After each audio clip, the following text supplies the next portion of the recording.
Each program was written by hand and turned into punched cards a computer could read. If you submitted a job during the daytime, it was likely to be hours before your output would appear on the table outside the computer room. We could stand there and watch it and wait for it to come out as a line printer output. It was maybe 1/8 of an inch thick. If you screwed up, you got an output that was maybe 2 feet thick. But the real problem was not the glut of paper. It was memory. The computer simply didn't have much. The overall memory for the Apollo guidance computer program was equivalent to 72K kilobytes, 72 kilobytes of memory in modern terms. Today, a $100 MP3 player has 50,000 times more storage space.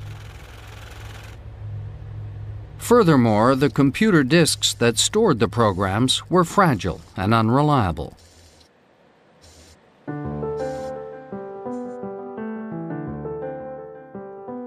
The solution today seems extraordinary. It was called rope memory. You actually had to send the program to a factory, and women in the factory would literally weave the software into this core rope memory. We called it the LOL method, the little old lady method of wiring these cores. Not a very nice. Today you couldn't say that. Computer code consists of ones and zeros. In this case, it was a physical distinction. Margret Hamilton was one of the very few female engineers on the project. The rope is made up of rings and wires.